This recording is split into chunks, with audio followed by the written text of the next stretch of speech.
Bom, pessoal, estamos aí, vamos estudar hoje a lei de destruição no nosso grupo de estudo crítico do Livro dos Espíritos. Então, alegria estar mais uma vez com vocês, trocando figurinha e vamos em frente. Deus nos abençoe, que a gente possa ter uma excelente noite de reflexão. Eu queria, eu até, assim, eu não acho legal ficar vendo essas coisas, não, mas tem hora que eu acho que é bom a gente ver para materializar bem o assunto que a gente vai discutir. E eu queria pedir licença para vocês para apresentar imagens chocantes. Vocês me autorizam? Pode ser? Faz parte, eu acho que faz parte de a gente compreender um pouco o mundo. Eu sei que todo mundo viu isso aqui, né? Não é novidade para ninguém, tá? Mas a gente tem que às vezes, olhar de novo para a gente entender do que a gente está falando, lembrar, falar, é isso mesmo que a gente está discutindo, né? E a gente ter como analisar bem pé no chão, tá?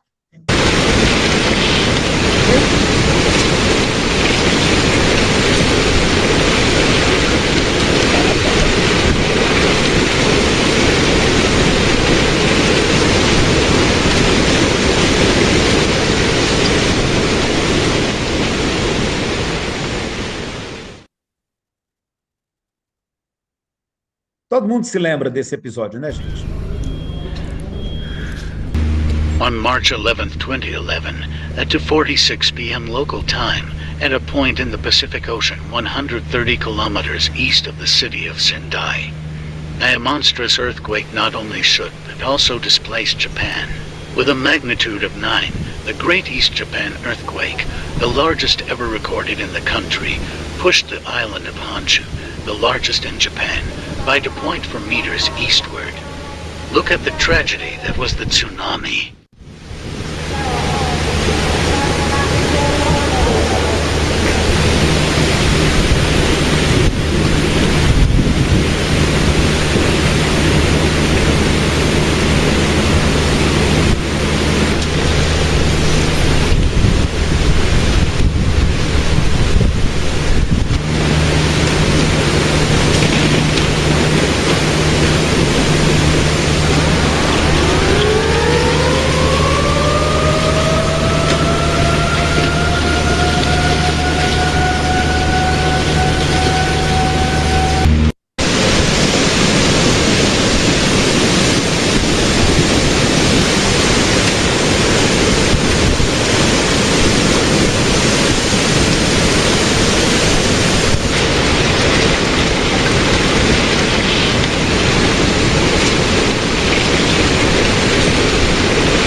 Assim, eu acho essa imagem pavorosa, mas eu acho que às vezes a gente voltar no tempo um pouquinho, né? Lembrar que nós tivemos, nesse episódio aqui, nós tivemos 20 mil pessoas mortas, aproximadamente, né? Em torno de 20 mil pessoas mortas, mas nós tivemos um outro anterior e pior que esse, nas Filipinas, na Indonésia, onde morreram. Aí os números às vezes são meio confusos, né? Mas aí algo próximo de 250 mil pessoas. Então, esse capítulo do Livro dos Espíritos, ele fala dessas coisas, né?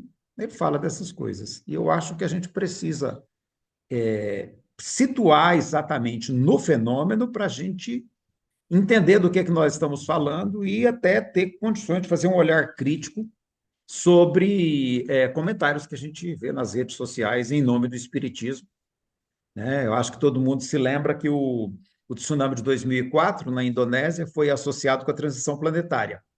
Disseram que é porque naquele evento ali, espíritos que não poderiam mais reencarnar estavam sendo retirados do planeta através daquela tragédia, né? E, e assim, isso é dito em nome do Espiritismo. A gente tem que ser capaz de, eu penso, né? Penso eu, que a gente tem que ser capaz de fazer um olhar crítico sobre essas afirmações e analisar. Faz sentido? Será que é isso mesmo? Então, acho que nós vamos conversar um pouco sobre isso hoje, tá? Porque o nosso primeiro assunto que eu separei para a gente conversar aqui foi exatamente a questão dos flagelos destruidores. E aí eu quero comentar com vocês que eu cometi um erro e eu quero até me justificar, tá? Para a gente começar a trabalhar sabendo que eu errei, por isso vocês vão estar meio, né? Eu tinha um roteiro que eu fiz e que eu mandei para vocês, só que ao enviar, eu cometi algum equívoco aqui na tela do celular, que não foi para ninguém, tá? Então, não foi postado para vocês, né? E aí acabou que vocês não tiveram como ver o roteiro antes. Então, eu vou compartilhando com vocês na medida que a gente for caminhando e peço desculpas, mas vamos ver se a gente minimiza para que não haja prejuízo, tá? Então, eu queria começar com vocês na questão 741, tá? E eu vou pôr ela aqui na tela, então, para a gente ir lendo juntos, porque vocês vão ser pegos sim, sem a possibilidade de ter visto antes, né? Mas a gente vai conversando. Eu creio que a gente não vai ter problema, não. A gente vai conseguir ter um bom aproveitamento, tá? Vamos lá.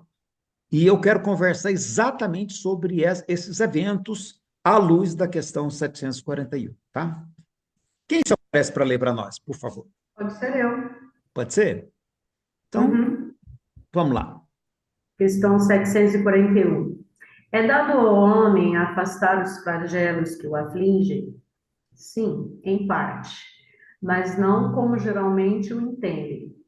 Muitos flagelos são consequência de sua imprevidência à medida que ele adquire conhecimentos e experiência. Pode evitá-los, isto é, preveni-los, se souber pesquisar-lhes as causas.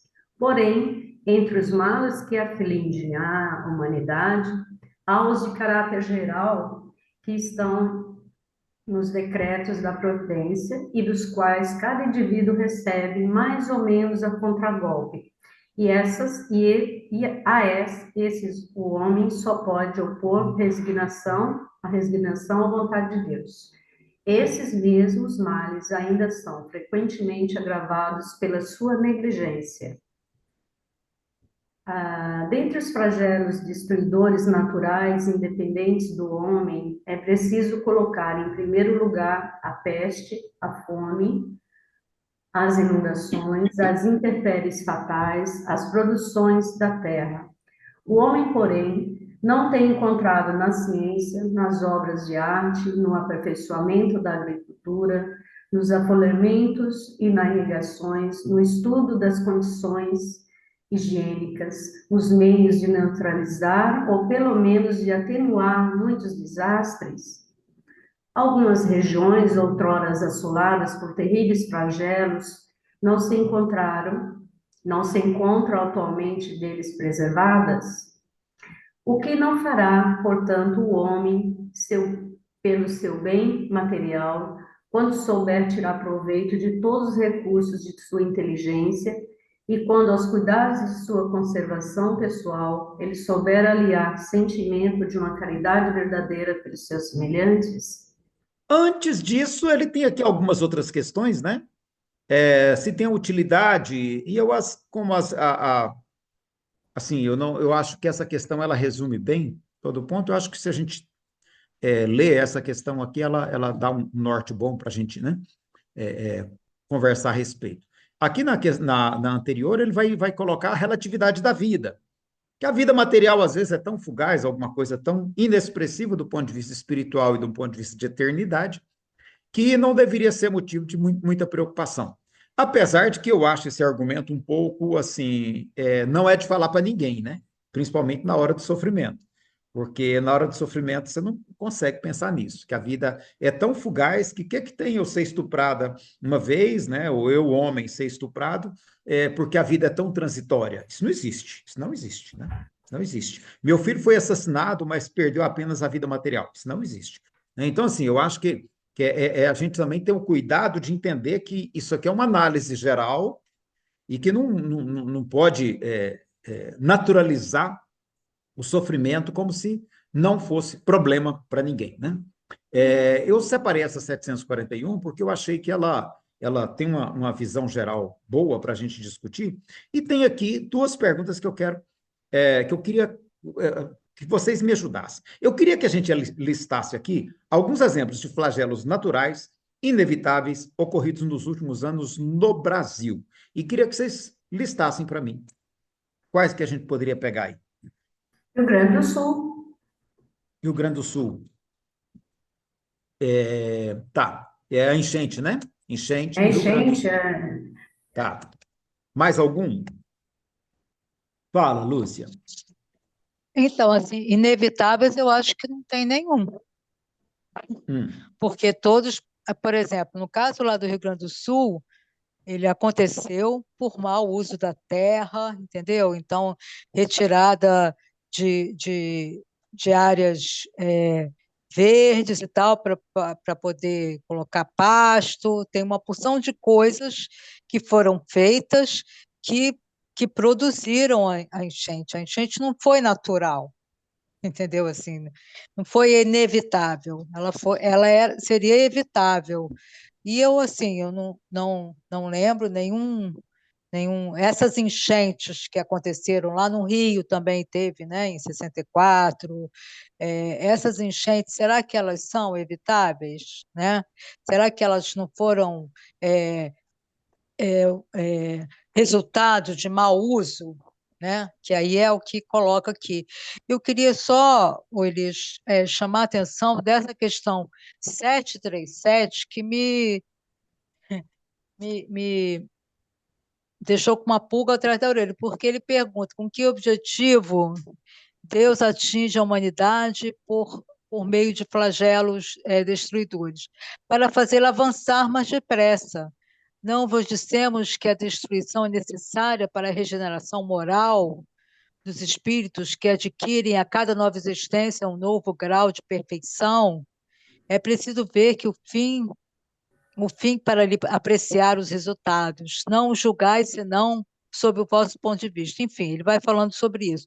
Quer dizer, ele coloca que esses flagelos fazem com que o povo, né, o povo que sofre isso, ele vai ser mais, vai evoluir mais rápido, vai ter uma. E não foi isso que aconteceu. A gente vê, por exemplo, a questão da perseguição aos judeus, né, na Segunda Guerra. Aliás, os judeus também foram escravizados e tal.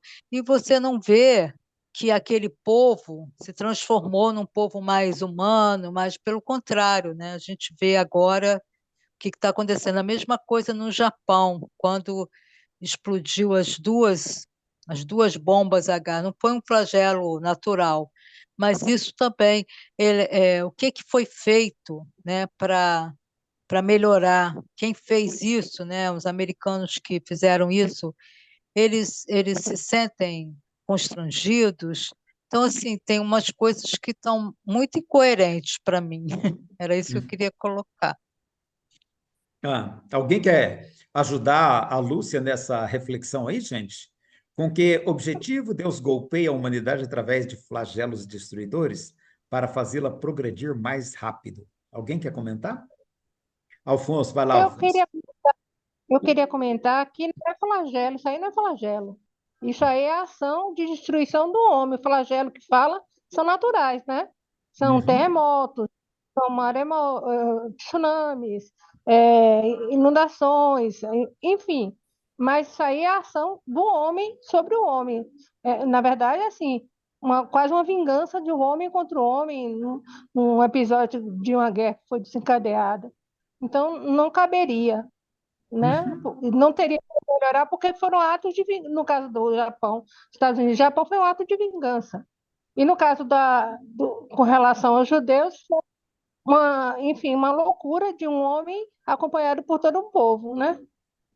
E que agora todo um povo comete a mesma loucura contra outro povo, né? Que o que está acontecendo em Gaza também é algo Mas isso monstruoso. também, eu não quero criticar os judeus, mas se você olhar na história, na Bíblia, eles sempre foram assim, É. né? Eles sempre foram de invadir a terra dos outros e serem extremamente cruéis, não é novidade. Alfonso com a palavra. Bom, primeiro, eu acho que flagelos a gente pode incluir todos eles, tá? Tanto os flagelos naturais quanto os provocados, né? A enchente do Rio Grande do Sul, por exemplo, ela era possível, ela ocorreu em 47, ocorreu de novo agora. O que diferencia é que, pelo fato da, do ser humano não ser cuidadoso em se acomodar da melhor maneira dentro do ambiente que ele está tomando conta, ele acaba sofrendo consequências muito maiores de uma mesma enchente. Quer dizer, a enchente que teve esse ano foi muito semelhante à enchente de 47, porém a de 47 flagelou muito menos gente porque tinham menos pessoas às margens dos rios, nas regiões inundadas.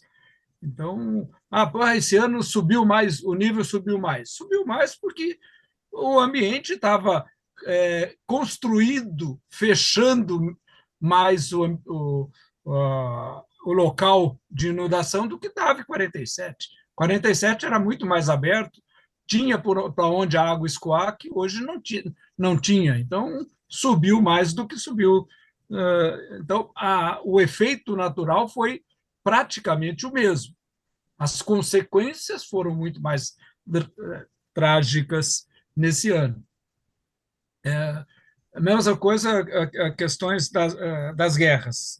Não podemos deixar as guerras fora dos flagelos humanos, dos flagelos que a humanidade sofre, só porque ela é causada pelos homens.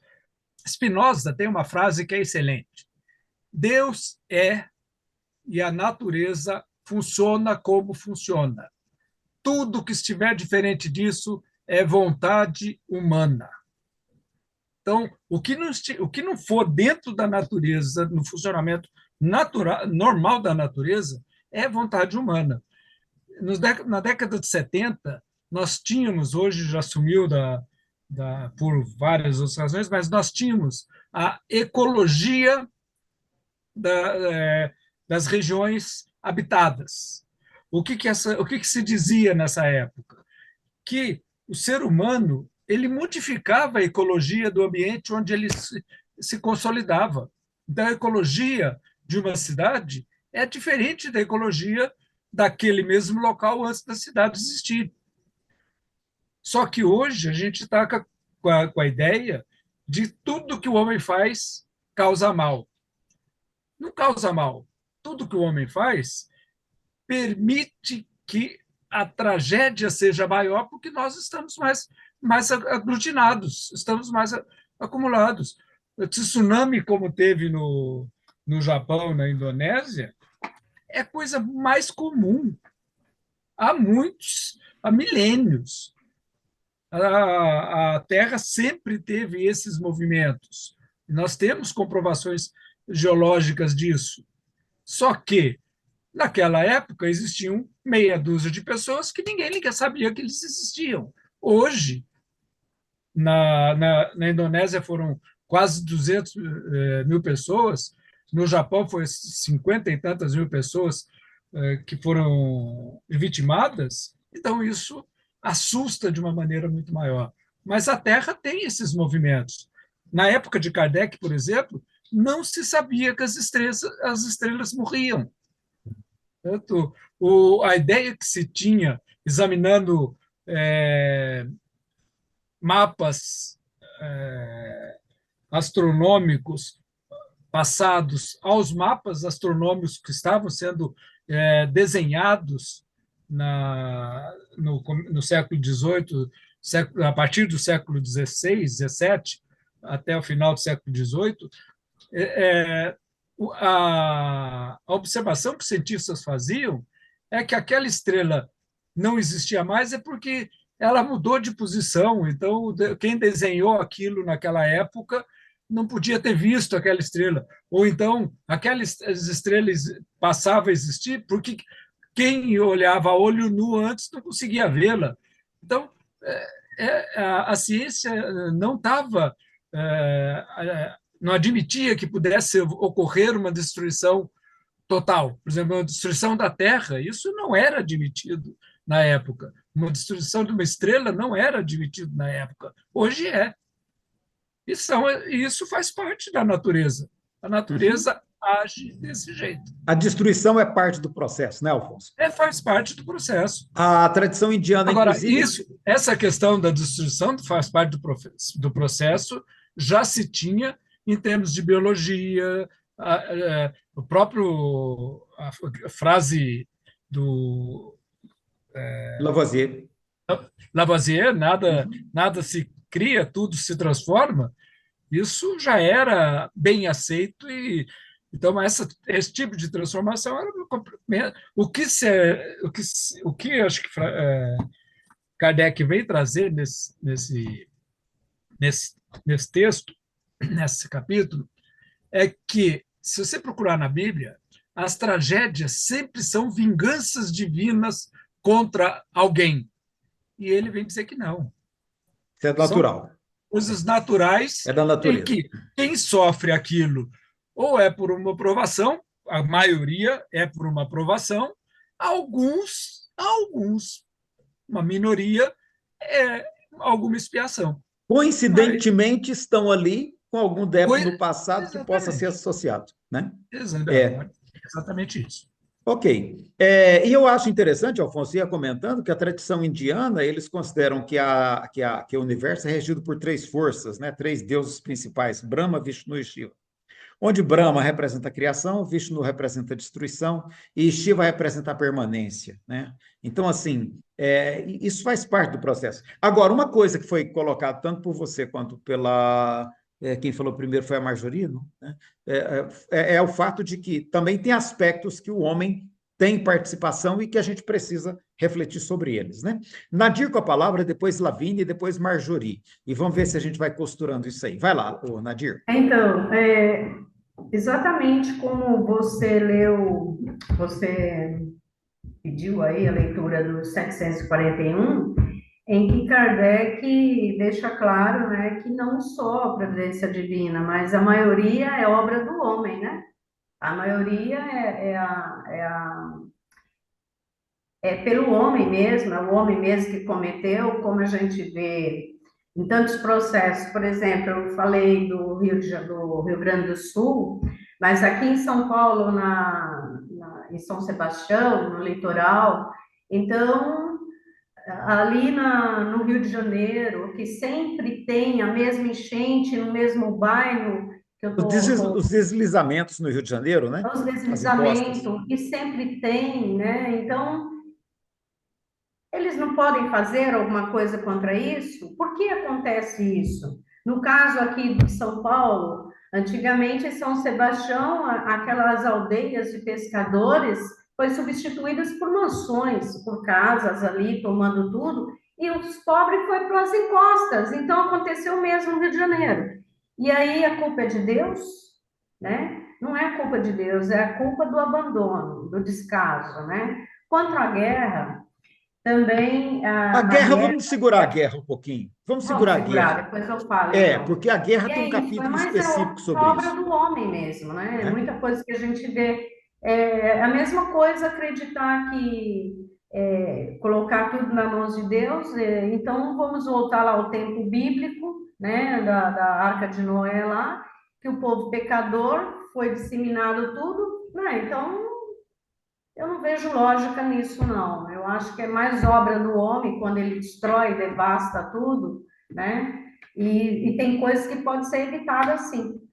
É por isso Ok, que, ao ler aqui, existe sim alguma coisa que o homem não pode fazer nada, mas a maioria ele pode fazer. E se acontece também, ele modificar para que não venha acontecer novamente, não é isso? uhum. Ok, Nadir. Lavínia, depois Marjorie, depois eu quero falar também. Em acréscimo ao que a Lúcia falou lá no começo, da questão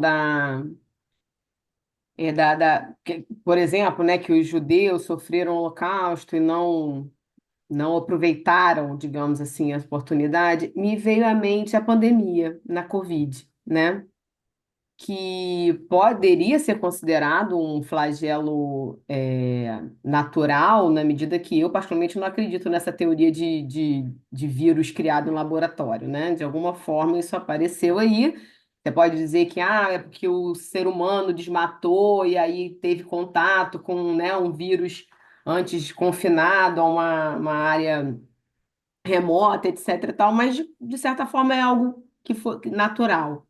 E durante a pandemia, a gente ouviu muito aquela coisa de que era uma oportunidade para a humanidade, né? Que era uma oportunidade para a humanidade, aquela coisa de todo mundo ficar recluso em casa, né? De uma certa introspecção universal, e que os canais de Veneza ficaram transparentes, né? Porque a poluição diminuiu, etc. e tal. Então, que teríamos a oportunidade de sair da pandemia como, não diria um mundo regenerado, mas assim, uma sociedade, né, mais altruísta, né, que a solidariedade que despertou nos homens e tal, não sei o quê. E isso se perdeu completamente. A gente vê que a gente até teve esses movimentos de solidariedade durante a pandemia, mas a pandemia acabou e tudo voltou como era antes, né? O Pantanal queimando, as termoelétricas funcionando e tudo da mesma forma. Então, eu acho até que existem possibilidades de avanço, nos momentos de dificuldade. Não que eles tenham esse objetivo, até que eu falo assim, eu não acredito que tudo tem um propósito, mas eu acho que a gente pode ver propósito em tudo, né? Aquela coisa bem do fazer do limão uma limonada, uma caipirinha, para quem preferir e tal.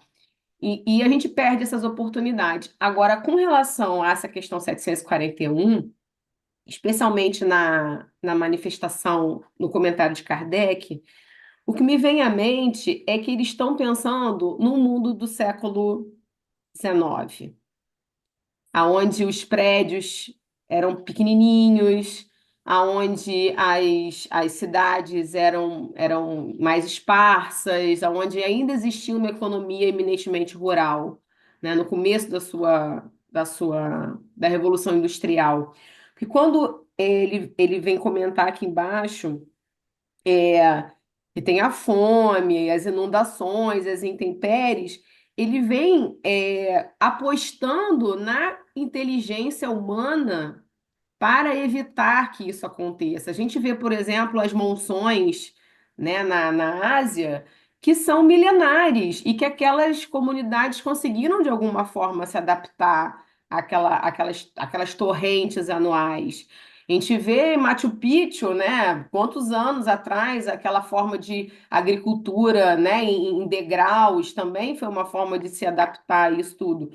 Então, eu vejo assim, de que seriam catástrofes, talvez, que ele estivesse referindo, numa magnitude muito menor, e que pudessem, de uma certa forma, realmente levar o ser humano ao uso da sua inteligência. E aqui no final, né, como fala, que ele fala, né, o recurso da inteligência e quando ao cuidado de sua conservação pessoal, souber alinhar o sentimento da verdadeira caridade por seu semelhante. Então, seria o uso da inteligência para a caridade coletiva, no sentido de você domesticar essas intempéries naturais para o bem-estar de todos. Só que, infelizmente, o ser humano optou por usar sua inteligência para o lucro, para o capitalismo, para o egoísmo, para a acumulação de bens. Então, essas catástrofes que talvez pudessem nos levar à evolução, hoje é pura fruto do homem, é puro aquecimento global, cidades desordenadas. E aí a gente vai colhendo os frutos da imprevidência humana, né? Uhum. É, Ok, vejo mais ou menos assim. ok. Marjorie, em seguida eu quero comentar alguma coisa também. O meu comentário com relação a não incluir guerras ou holocausto nessa discussão é porque, especificamente nessa pergunta, se fala de tragédias naturais. Não fala da intromissão do homem, né, de uma construção, de uma destruição. É claro que esses outros problemas também fazem parte de catástrofes, mas esse capítulo especificamente fala de problemas naturais, né? Aham, No final do perfeito. século 1700 e pouco, houve um terremoto que destruiu Lisboa, depois de um grande incêndio. Então, isso seria para ele, eu acho, né, algo assim natural, causado pela natureza, e que o homem por que que Deus permite que esse tipo de evento natural aconteça. Então, Ok, eu vi a pergunta dessa maneira. perfeito. E eu queria aproveitar esse comentário de vocês até para dizer assim, como que hoje a gente tem uma dificuldade de dizer até onde a catástrofe é natural, que tem catástrofe, tsunami, por exemplo, e aí, né, eu vou pegar da sua fala aí, Alfonso, aquele tsunami no Japão não tinha como ser previsto, né? Quer dizer, você pode até prever com um pouquinho de antecedência que vai acontecer alguma coisa, porque está dando sinais, mas você não tem como ter informação precisa sobre a intensidade, né? E aí acontece aquela tragédia toda. Mas aí eu tenho um dado interessante que eu gosto de comparar. No, o terremoto da Indonésia e o terremoto do Japão foram mais ou menos da mesma intensidade, eles tiveram mais ou menos a mesma repercussão em termos da dimensão do tsunami, né? E aí tem uma diferença. Por que que no Japão eles conseguiram gerenciar a situação de tal maneira que eles tiveram uma perda de vidas humanas bastante menor? No Japão, eles conseguiram fazer isso, né? Tem uma perda de vidas humanas bem menor do que o que aconteceu na Indonésia. E quando a gente vai pegar a maneira como o ser humano lida com a natureza, nós vamos ver que na Indonésia não havia infraestrutura de prevenção, não havia estrutura de mobilização da sociedade, não havia sistemas de alarmes para as pessoas, né? Foi todo mundo assim, pego mais ou menos de surpresa, cada um vendo, pelo fato de a região ser turística também, né? A pessoa estava lá passeando, a hora que via aquela coisa lá no horizonte, falava, o que que é aquilo? Então, tem depoimentos de pessoas que falaram, né? Quando eu vi aquilo, eu saí correndo, eu vi que era alguma coisa e saí correndo. Então, assim, no Japão, você tinha avisos para tudo quanto é lado, você tinha sirene, você tinha alto-falante avisando e tomando providência. Então, eu acho, nesse sentido, é interessante a observação de Kardec, que fala de que, pela inteligência humana, nós podemos minimizar, né? Ou simplesmente agravar o efeito dessas tragédias que são naturais. E eu falo do agravar porque a Nadir colocou um ponto interessante. A cidade de São Sebastião não precisava ter vivido aquele drama todo, se não houvesse uma ocupação irregular do espaço urbano, do espaço natural, né? Na hora que você joga pessoas para morar naquelas condições lá de Petrópolis, na hora que você joga pessoas para morar naquelas condições de São Sebastião, o que está acontecendo no Recife, né? Quer dizer, infelizmente, você joga um monte de gente exposta a situações de risco. Então, assim, aí você tem de novo a ação humana se misturando com a questão ambiental, né? Então, assim, tem uma dimensão que é natural, tem uma dimensão que é da natureza e tem uma dimensão que é humana.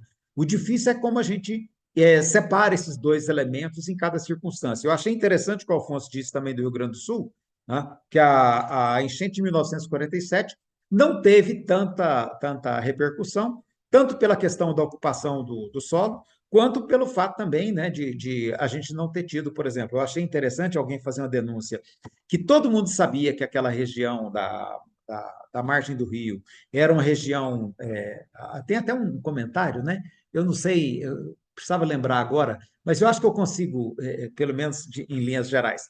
Conta-se que é uma pessoa importante do Sul, tá? Quando ele se mudou da Europa para o Brasil, ele se aproximou dos povos indígenas que viviam do outro lado do rio, né? Do outro lado do rio, e perguntou: por que que vocês não usam aquela área ali? E ele falou: não, aquela área pertence às águas, né? E ele nunca entendeu aquilo. Ele estava falando: olha, hoje nós estamos entendendo o que que eles queriam dizer com aquilo. Aquela área pertence às águas. Por isso, eles, os indígenas, nunca ocupavam aquela região, né? Nunca, porque eles tinham noção que aquilo ali era um local onde o rio era do rio, aquele espaço era do rio, né? Aquele espaço era da natureza, eles não morariam ali jamais, porque é um espaço da natureza. E, Só um comentário entretanto, rapidinho. Essa questão do Rio Grande do Sul tem uma questão muito relevante, porque,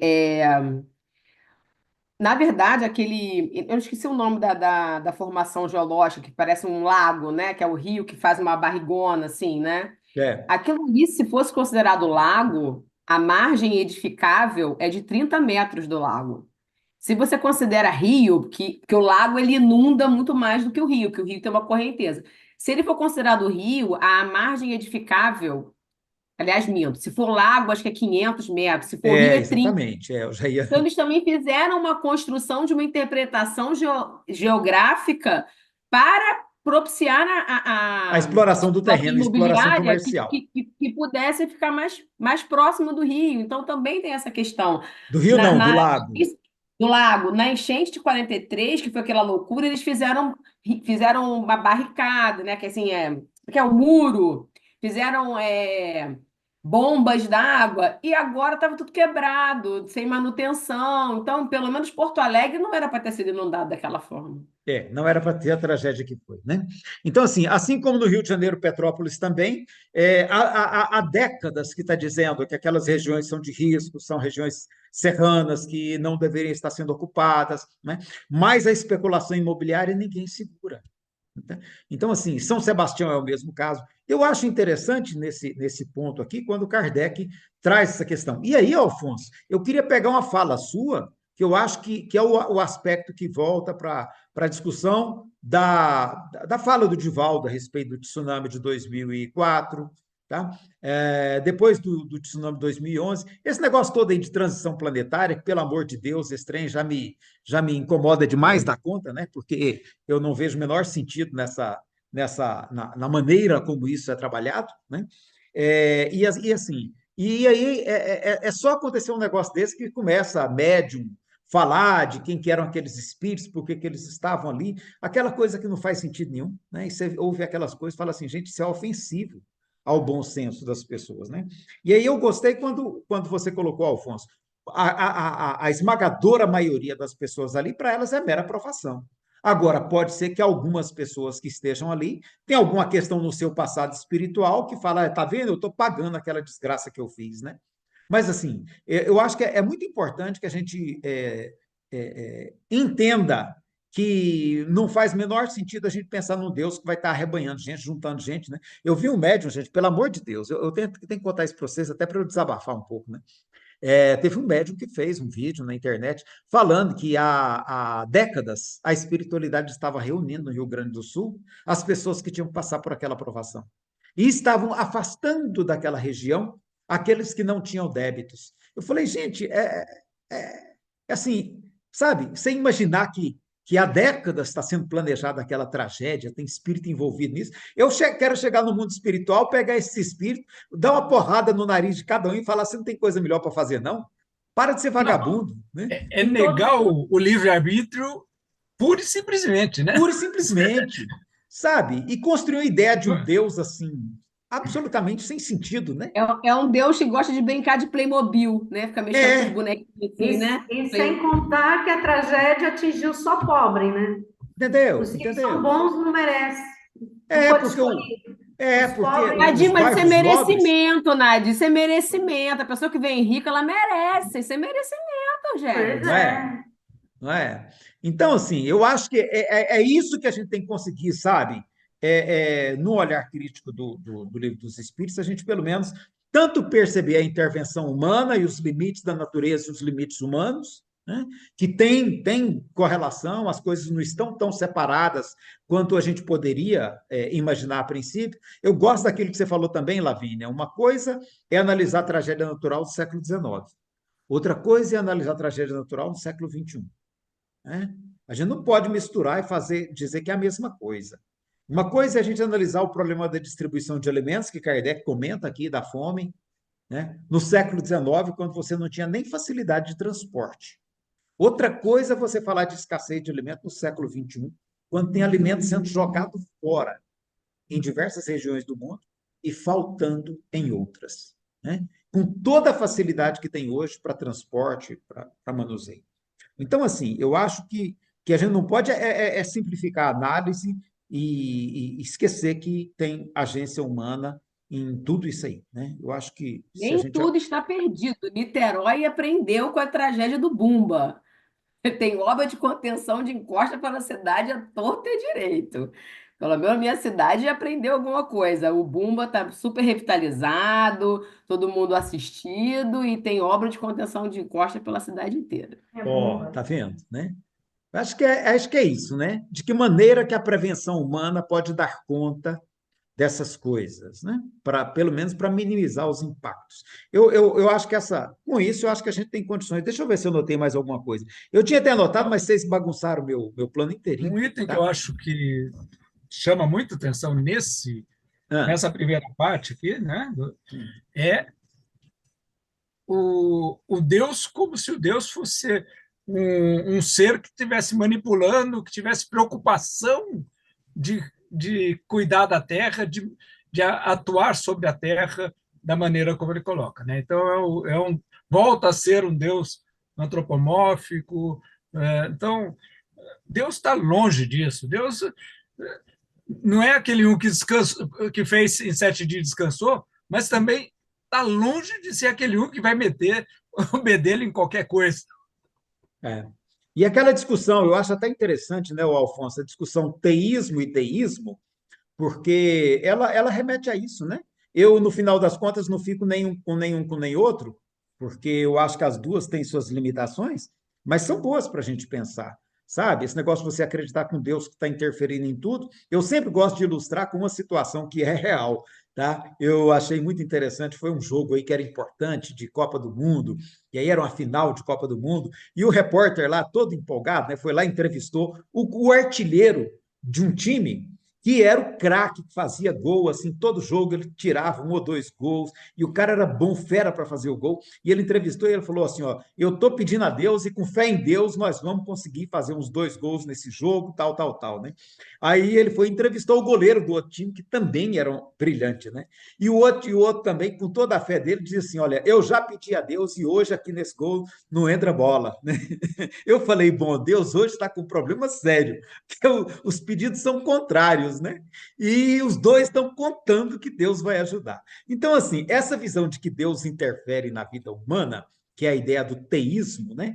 É que você pode pedir que Deus te atende, que se você tiver fé, Deus te ajuda, sabe? Essa visão, ela é uma visão que a gente tem que ter muito cuidado com ela, porque ela tem seus limites. Eu brinco sempre, eu falo assim, olha, então Deus tem muita gente que ele não ouve, sabe? E por incrível que pareça, parece que são os melhores.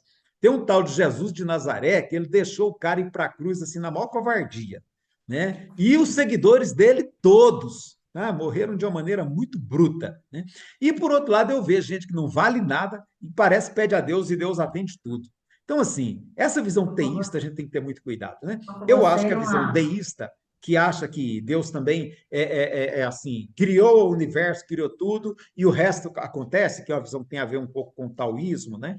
Eu também acho ela extremada. Eu gosto muito de ver Deus na ação humana, sabe? Para mim, Deus tem algo a ver com a própria ação humana, né? Quando um ser humano ajuda outro ser humano, eu costumo dizer assim, olha, aí eu estou vendo Deus nesse ser humano que está ajudando, sabe? Eu vejo Deus no socorro, eu vejo Deus na medida, sabe, no agir humano voltado para o amor, para o bem, para a paz, para essas coisas, aí eu consigo ver Deus agindo, né? Mas agindo através de outro ser, agindo através de um ser vivo que cuida do outro, né?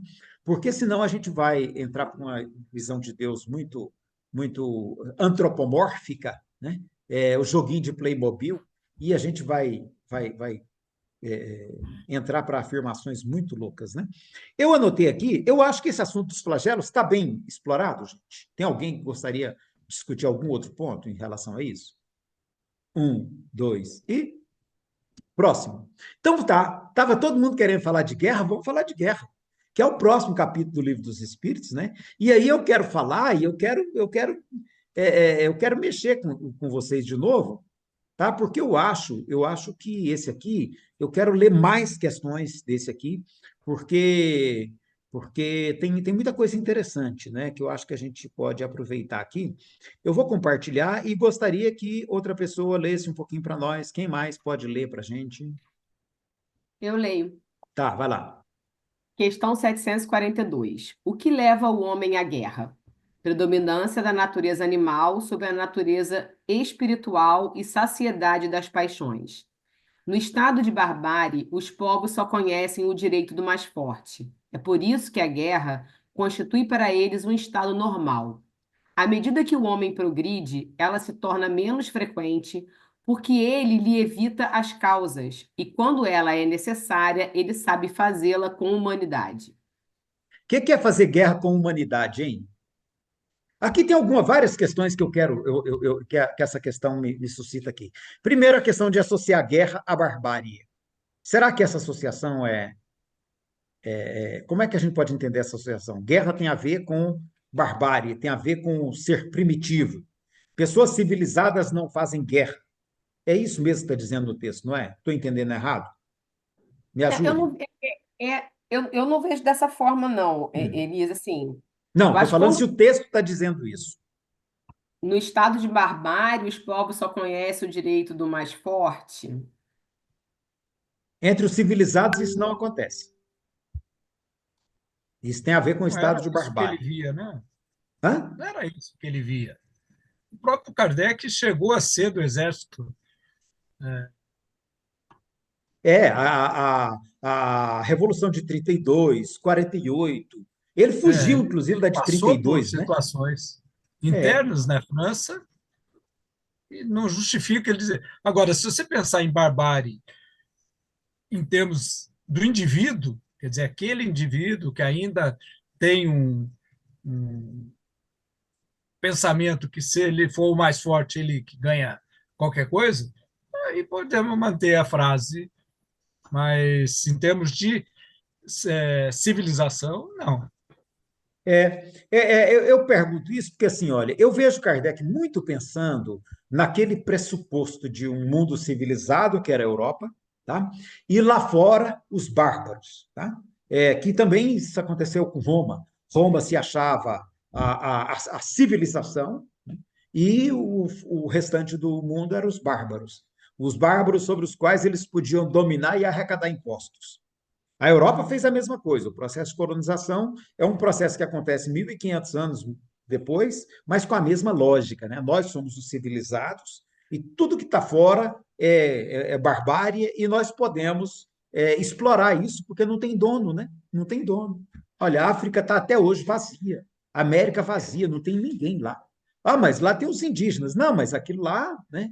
Então, assim, essa visão, sabe, esse estado de guerra associado à barbárie, né, ela tem muito a ver com o evolucionismo social que vigorava no pensamento da época. Eu acho que é bom a gente também perceber isso e saber que naquela mesma época haviam povos que viviam em paz, que tinham por princípio não fazer guerra. Né? Tinha no mundo inteiro, tinha povos que tinham por princípio não fazer guerra, evitar guerra. Eu acho bom o Davi Copenau falar como é que eles evitavam as guerras entre eles. Né? Se alguém fazia alguma coisa que prejudicava o outro povo, né? Eles faziam questão de ir lá e dar presentes, e agradar, e fazer tudo possível para que o pessoal não quisesse se vingar. Né? Acho isso interessantíssimo. Quando uma pessoa assassinava a outra, uma pessoa se desentenderam, brigaram, um matou o outro.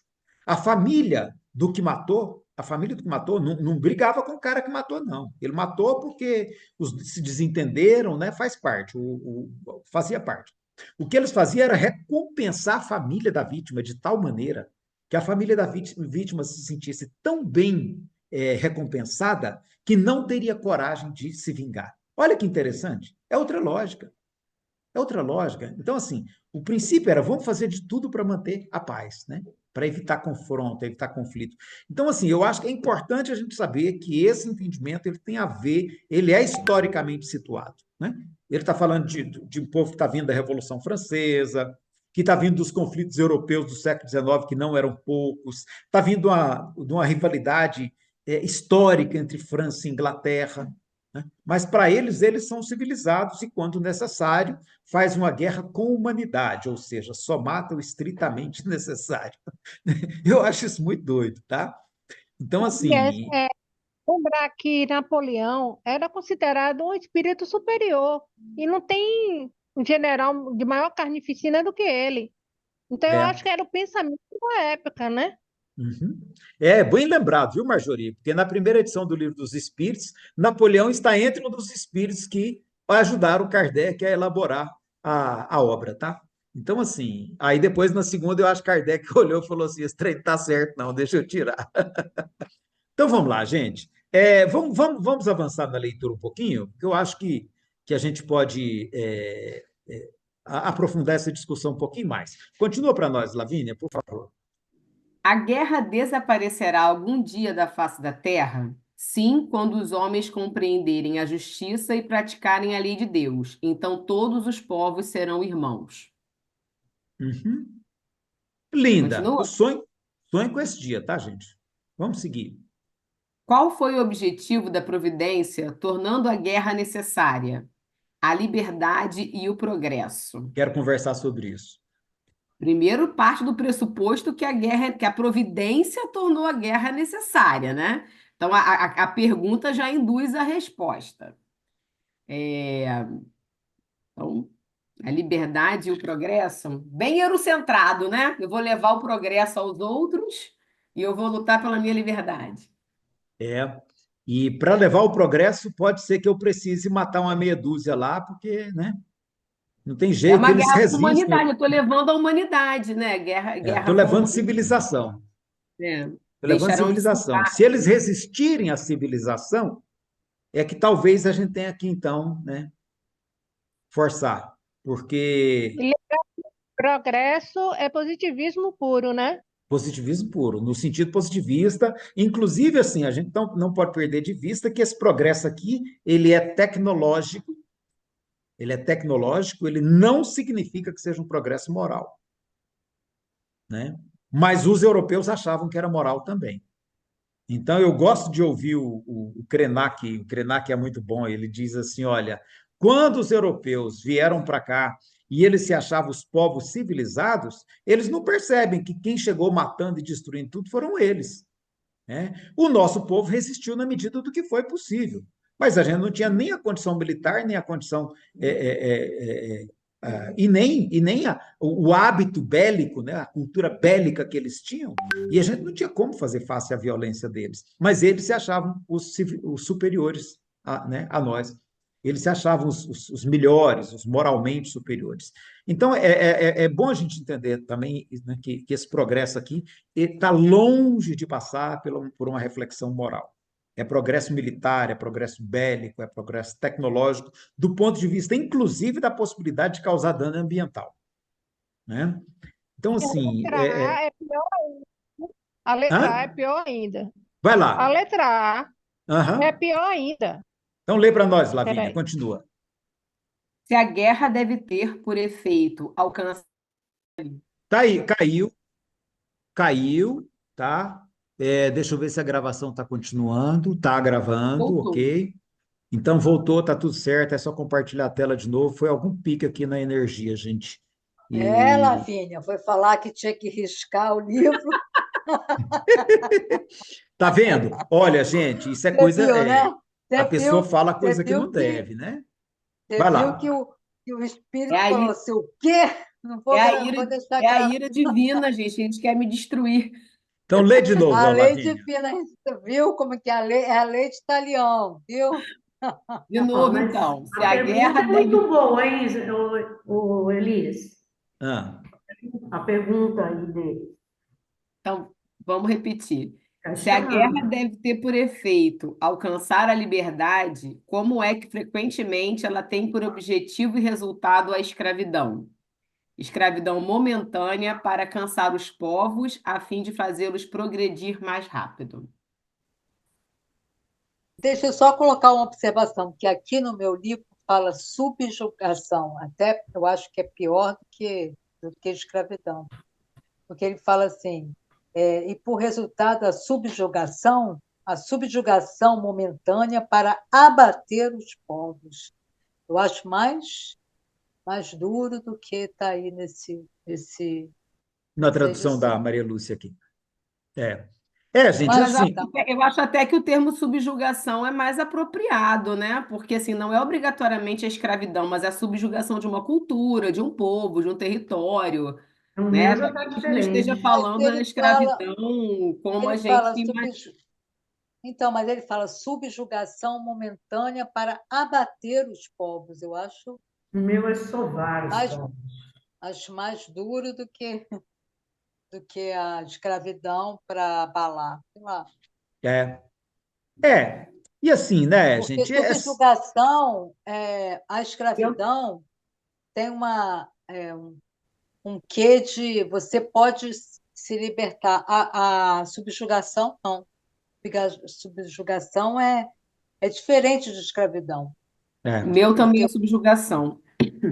Oi? Ok. Meu livro também é subjugação. Vamos lá, 745. Vamos avançando um pouquinho, ok? Depois a gente discute vários tópicos de uma vez, tá? A 745, Lavínia, para a gente terminar. Que se deve pensar daquele que provoca a guerra em seu proveito? Esse é o verdadeiro culpado de muitas existências.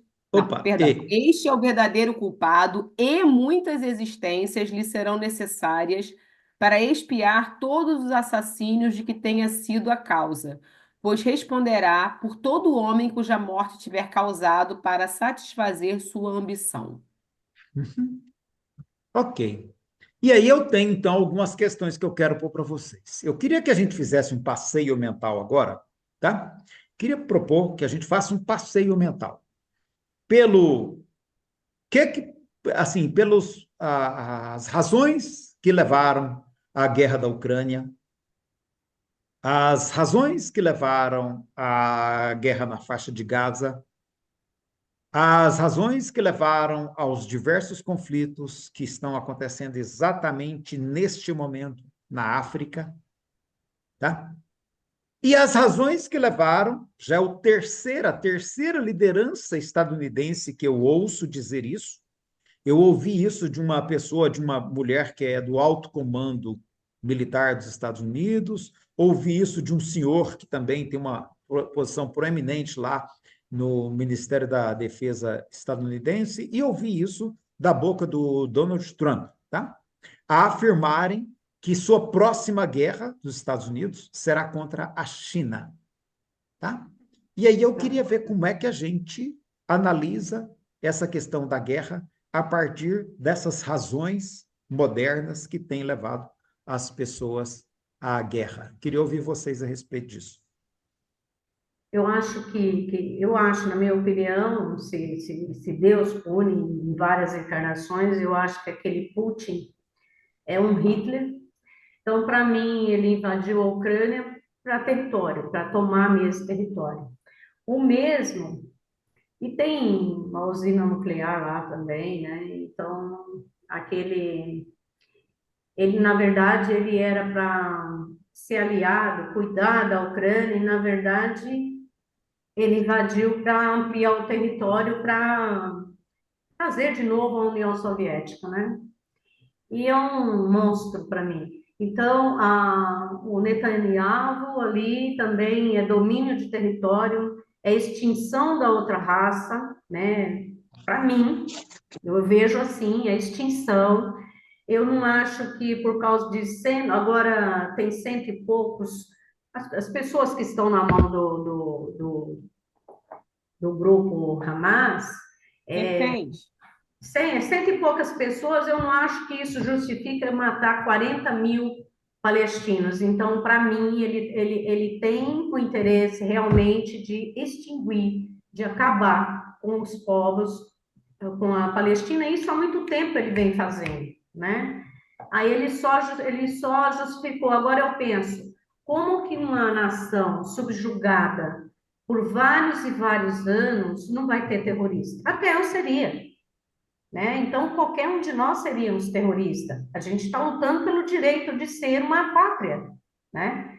Então, quando tomaram as terras dos palestinos para formar ali o Estado de Israel, até hoje os palestinos não têm terra. Então, imagine quanto ódio desse povo que não tem arsenal de guerra, não tem um presidente, não tem um país, não tem uma pátria. Até eu seria. Agora, para justificar alguns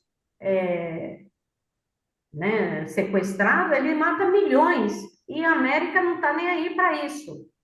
Né? Porque o interesse A América dela... está aí, sim, senhora. Peraí. A América está aí, sim, senhora, porque foi a América quem criou o Estado de Israel para poder colocar uma base militar no coração da Arábia. Né? Sim, não Israel, para proteger Israel, interesse com Israel. Não para proteger não. O interesse foi os Estados Unidos. Sim, então, para proteger, exatamente. Os interesses americanos, os interesses ingleses, os interesses europeus. Não faz nada para proteger o povo palestino. Não. Né? Não faz nada. Não, mas E, é isso que é importante, né, Nadir? Veja bem, e porque assim, olha, petróleo, e as guerras que eles é, travam, a criação do petróleo. Estado de Israel, a criação do Estado de Israel nunca teve por objetivo atender o povo judeu, tá? Nunca, né? O De único jeito nenhum. objetivo da criação do Estado de Israel foi permitir que os Estados Unidos tivessem base militar dentro do Oriente, né, do mundo árabe, que era onde eles não conseguiam penetrar. Então, o Estado de Israel foi um pretexto, na verdade. E hoje eles mandam dinheiro, por quê? Porque para eles aquela base, aquele ponto ali dentro é muito importante, estrategicamente importante, e eles não vão abrir mão, né? Então, E assim, aí eu acho que a guerra da Ucrânia. A guerra da aí Ucrânia vamos deixar também. da Ucrânia para depois, né? Vamos avançar um pouquinho mais. A gente tem a da África ainda, né? O que está acontecendo na África, que tudo isso é importante também, né? A Marjorie também pediu a palavra. Marjorie com a palavra. E depois a Lúcia. Olha, na verdade, os Estados Unidos, agora, mas quando o Estado de Israel foi criado, como você falou, foi interesse da França, da Inglaterra e menos dos Estados Unidos, porque, como você disse também, eles queriam uma base no Oriente Médio contra os árabes, por causa do crescimento da exploração do petróleo. Então, a questão em todas as guerras era econômica, é tomar territórios, é tomar posse das riquezas de qualquer lugar. Na Ucrânia não é muito diferente, não. A Rússia realmente, a Rússia agora, que não é mais União Soviética, Putin tem o desejo de recriar o Estado da União Soviética. Só que a OTAN, que é dos países ocidentais, Estados Unidos e todos os países da Europa, estava avançando na Ucrânia para estabelecer uma base lá. Então, há uma disputa econômica em todos os lugares. Se você olhar, é a economia que mexe, que move todos os interesses nesse planeta. Toda guerra nasceu por motivação econômica, né? Ô, Lúcia, com a palavra. Então, exatamente isso que eu ia colocar. Na questão da Ucrânia, foi isso os americanos queriam colocar uma base militar na Ucrânia que está do lado de Moscou, né? Então, assim, o Putin falou, pera lá, aqui não, né? Aqui não, pode ficar independente, mas eu não vou admitir isso, né? Porque existe na organização do tratado, né, da OTAN, do Tratado, né, do Atlântico Norte, né, que são todos, inclui Europa, Estados Unidos e tal. Então, existe uma coisa de ninguém invadir o outro, né?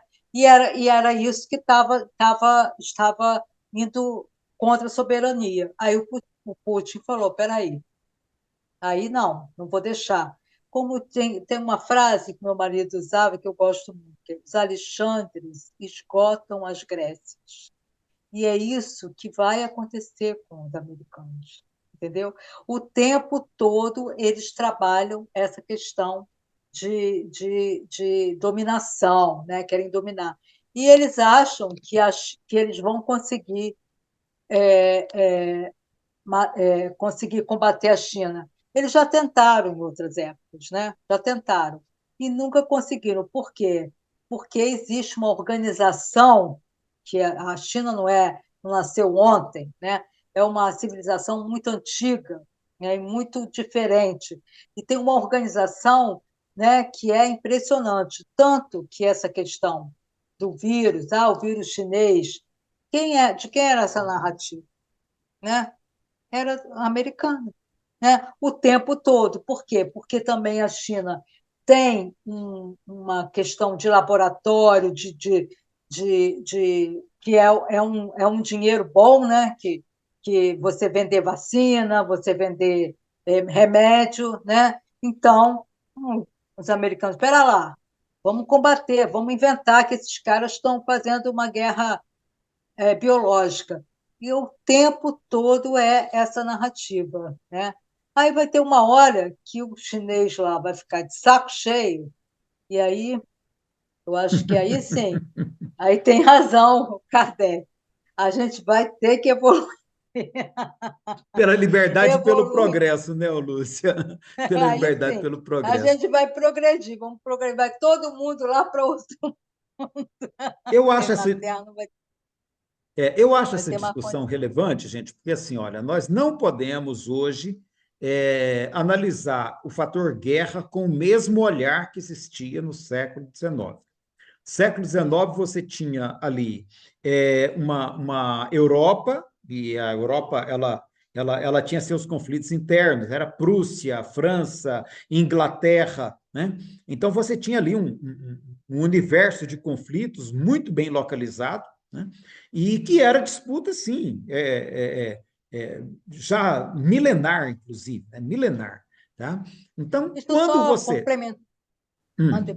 Não, pode falar. Eu queria só complementar essa questão da formação do Estado de Israel, que eu lembro de uma entrevista com Hitchcock. Hitchcock, quando terminou a guerra, ele foi como repórter de guerra, ele foi fazer um registro dos campos de concentração. Foram abertos e ele foi registrando aquilo. Depois ele ia até fazer um filme, parece que era uma coisa tão horrenda, que só tem algumas imagens que aquilo ele não conseguiu.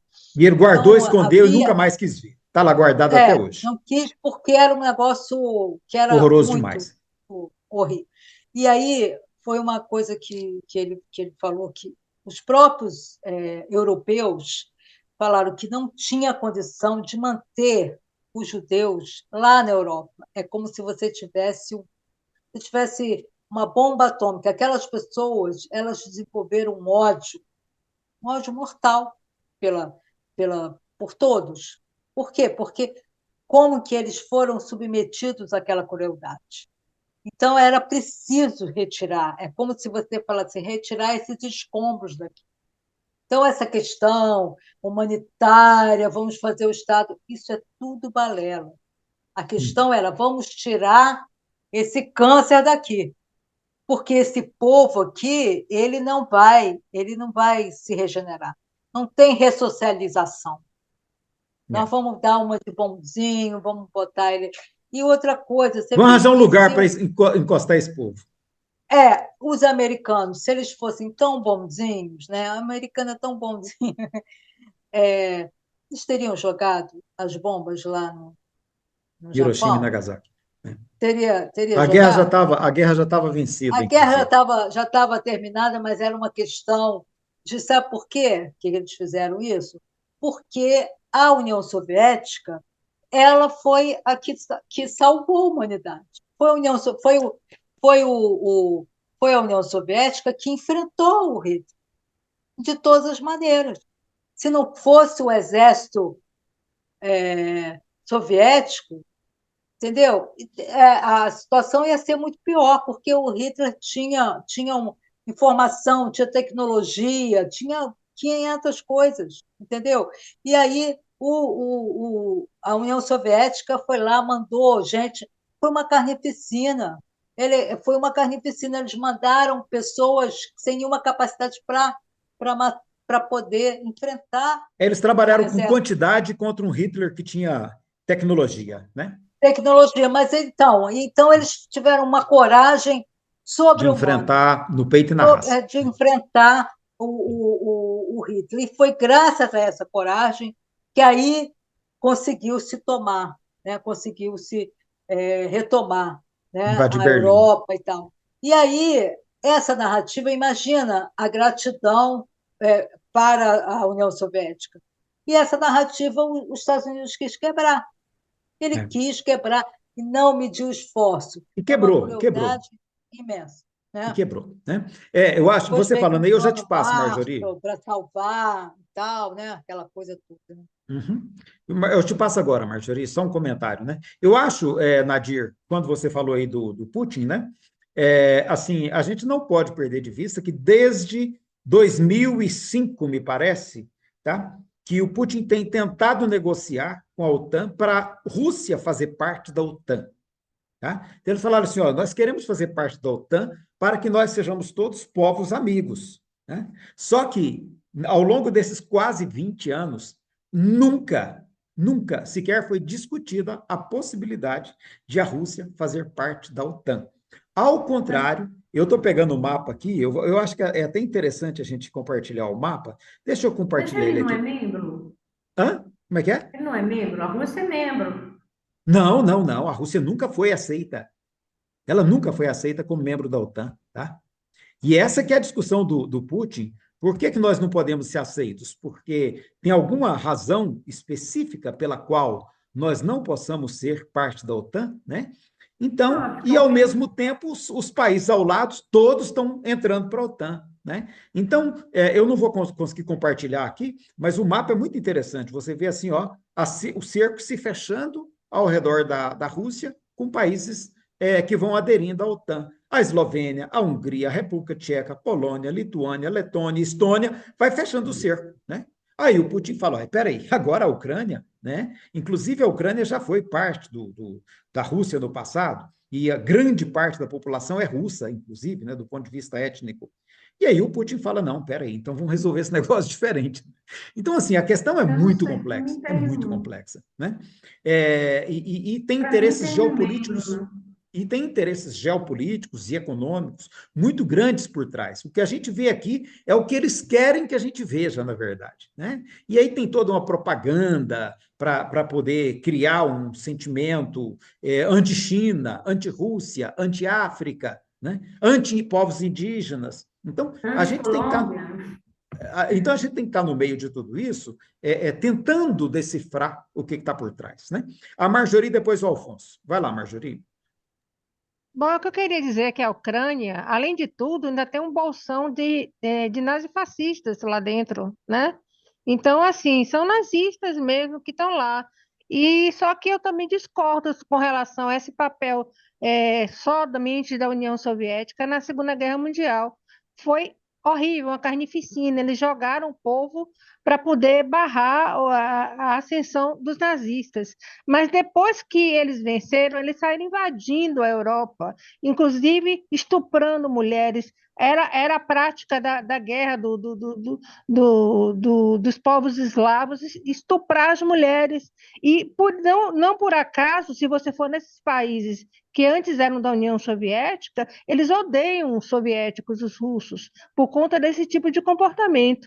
Então, assim, há essa questão, sim, que eles estão sendo cercados pela OTAN, e por isso essa reação com relação à Ucrânia, mas na Segunda Guerra houveram grandes resistências ao nazismo, tanto na parte da Inglaterra mesmo, se você olhar como a Inglaterra resistiu depois que a França foi invadida e todos os outros países pela União, por Hitler, né? Não teve, como eu disse, tudo é questão econômica, mas também é uma questão de sobrevivência. Ou eles existiam ou desistiam de existir como país, né? Isso no caso da Inglaterra. E no caso da União Soviética, é muito claro isso. Depois da Segunda Guerra, eles saíram invadindo os países todos e implantaram regimes pesados lá também. Então, assim, tem um papel assim de equilíbrio na geopolítica, mas que tem um papel completamente bom como ser humano, como civilização, não tem. E com relação à China, eu concordo, eles não vão conseguir, os Estados Unidos não vão conseguir, porque se a gente olhar a história da humanidade, sempre tem as potências hegemônicas, e cada vez menos tempo elas ocupam esse papel. Os Estados Unidos está há menos de 200 anos e vai cair primeiro, internamente, pelas questões internas deles que estão se diluindo, e segundo, porque a China conseguiu a predominância e está entrando em vários países do Caribe, aqui da América do Sul, implantando suas unidades e vai vencer dessa maneira, economicamente, porque eles são extremamente inteligentes e sabem que guerra não é bom para ninguém. Alfonso com a palavra. Tentar encerrar um pouco o assunto da guerra, ou pelo menos a guerra, logicamente, não é bom para ninguém, e muito menos para os vencidos, né? A OTAN, ela teve sua razão de ser durante a Guerra Fria, e a partir da queda do Muro de Berlim, o certo era ter fortalecido a ONU e simplesmente deixar de existir a OTAN. A OTAN deixou, a partir da queda da União Soviética, né, da Rússia voltar ao, ao seu, à sua área original da Rússia imperial, não tinha mais razão de existir a OTAN, e sim fortalecer a ONU. E a guerra que se pode pensar contra a China é novamente uma guerra fria. Não tem. É uma guerra econômica, principalmente, porque os Estados Unidos está perdendo feio essa guerra econômica, e novamente reviver a Guerra Fria, porque ninguém, em nenhum dos países, vai ser o responsável por iniciar essa tragédia atômica que hoje se é possível, né? A maior bomba que a União Soviética construiu, ela não testou. Ela testou uma parte da bomba porque ela não tinha condições de garantir que, se testasse a bomba toda, qual o estrago ia ser, se ela teria condições de controlar aquela reação atômica que iria estar iniciando.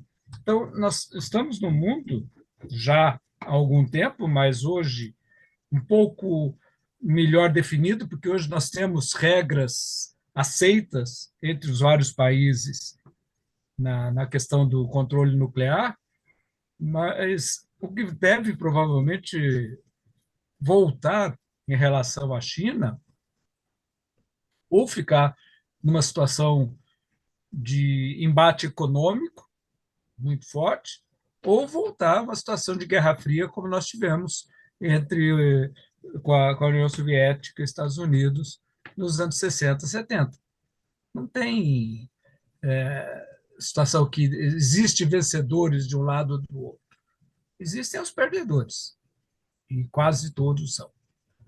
Agora, eu estava vendo na Bienal de São Paulo, né? Eu não fui na Bienal ainda, mas estava vendo uma reportagem e achei extremamente interessante um escritor paraguaio contando a respeito de uma comunidade que se criou, comunidade alemã que se criou no Paraguai, onde um dos personagens é inclusive a irmã de Nietzsche, que é o centro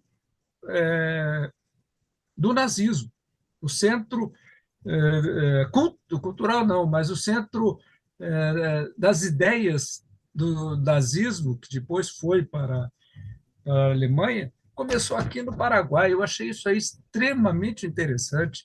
Uma comunidade de algumas centenas de famílias oriundas da Alemanha entre a Primeira e a Segunda Guerra, que se formou uma cidade no Paraguai, e dali as principais ideias nazistas saíram dali para depois voltarem para a Europa. Eu achei um levantamento histórico bastante interessante, e eu estou correndo atrás do livro para ler, porque eu li só como é que é, a folha, a contracapa, mas eu achei muito interessante esse É, e, posicionamento. e aí, Alfonso, deixa eu compartilhar aqui, que eu acho que a imagem ela é boa para, às vezes, ela ajuda a gente a compreender, né? Então, assim, olha, quando a gente fala de guerra hoje, querendo ou não, a gente tem que estar atento que existe um processo todo, né? Eu acho interessante que essa figura que mostra os últimos países que entraram na OTAN e onde que está a Rússia aqui, né? Então, assim, essa que é a discussão. Então, a gente também tem que ter muito cuidado, porque o que chega para a gente é a informação que é do interesse daqueles que têm o poder de controlar isso, né? Então, essa última questão eu acho, inclusive, importante, e até anotei uma pergunta para a gente pensar nela juntos aqui, quando Kardec fala da responsabilidade dos que provocam a guerra, né? A responsabilidade dos que provocam a guerra em seu proveito. A gente não pode perder de vista que hoje nós temos tem um estudo do Thomas Piketty, que eu gosto muito dele. Ele fala assim, olha, que hoje nós temos 1/1000 da população do mundo, tá? Que é o milésimo que detém o poder de controle da economia em nível mundial. Então, esse 1/1000, e ele pega 1/1000 porque não é 1%. 1% tem uma grande quantidade de riqueza, mas não detém poder suficiente para controlar a riqueza do mundo. Mas esse 1 milésimo, que são aí poucas, um grupo pequeno aí, algumas centenas de 1 milésimo vai dar aí 80 mil, né? Famílias, tá? Pessoas, que esses sim, eles têm tanto poder na mão deles, tanto poder econômico, e são eles que controlam e que definem como é que as coisas vão caminhar.